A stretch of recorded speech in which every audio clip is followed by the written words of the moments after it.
সবাইকে শুভেচ্ছা ও ভালোবাসা জানিয়ে আমি আফতাব হালদার শুরু করছি আজকের অনুষ্ঠান। তো চলুন আজকের অনুষ্ঠান দেখে নিন। 19শে এপ্রিল থেকে শুরু হয়ে গেছে গণতন্ত্রের শ্রেষ্ঠ উৎসব। ভারতবর্ষের সরকার কারা গড়বে তা নির্বাচনী প্রক্রিয়া। প্রায় সারা দেশে 545টি আসন আছে। তার মধ্যে 19শে এপ্রিল সারা দেশে 102টি আসনে প্রথম পর্ব ভোট হয়ে গেছে।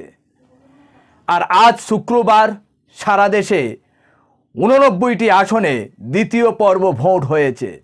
তার মধ্যে আজকে যে যে আসনে ভোট হয়েছে তার একবার দেখে নিন।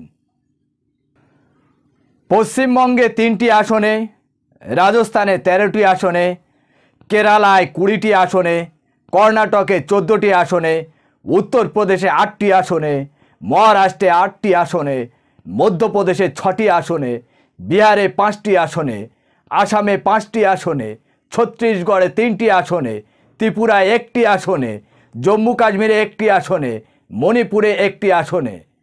প্রথম পর্ব ও দ্বিতীয় পর্বে মোট 191টি আসনে ভোট সম্পূর্ণ হয়েছে। নির্বাচন কমিশনের বক্তব্য অনুযায়ী কিছু বিক্ষিপ্ত ঘটনা ছাড়াই ভোট মোটের উপরে ভালো হয়েছে। আজ দ্বিতীয় দফায় ভোট কোন কোন হেভিওয়েট প্রার্থীর ভাগ্য নির্ধারণ হয়ে গেল তা একবার দেখে নিন। ওয়েনার কেন্দ্র থেকে লড়ছেন কংগ্রেসে রাহুল গান্ধী, সিপিআইয়ের অ্যানি রাজা, বিজেপি থেকে লড়ছেন কে সুরেন্দ্রে। আরও এক নজর কাড়া কেন্দ্র হল তিরুবনন্তপুরম। এখান থেকে লড়ছেন কংগ্রেসের শশী থারুর, তার বিরুদ্ধে বিজেপি কেন্দ্রীয় মন্ত্রী রাজীব চন্দ্রশেখর ও সিপিআইয়ের পান্নায়ান রবীন্দ্রন। কেরালায় কেসি বেণুগোপালের মতো হেভিওয়েট কংগ্রেস নেতাও লড়ছে। বিজেপির হেভিওয়েট প্রার্থী যাদের আজ ভাগ্য নির্ধারণ হয়েছে তারা হলেন হেমা মালিনী, ওম বিড়লা, গজেন্দ্র সিং শেখাওয়াত, কৈলাস চৌধুরী, রাজীব চন্দ্রশেখর, অরুণ গোভিলের মতো তারকা প্রার্থীদের ভাগ্য পরীক্ষা।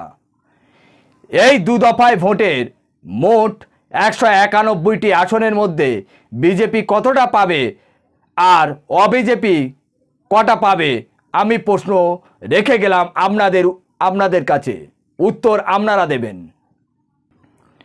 আমাদের আরেকটা বেড়ানোর চ্যানেল আছে ছুটিতে যাই, দেখতে ভুলবেন না। ছুটিতে যাই চ্যানেলে কখন কোথায় বেড়াতে যাচ্ছি, কোথায় কি কি সাইট সিন দেখবেন সব কিছু আপনাদের সামনে তুলে ধরব।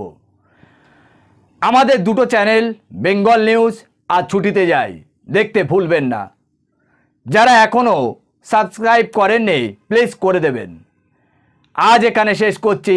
সবাই ভালো থাকবেন, সুস্থ থাকবেন আর আমাদের পাশে থাকবেন।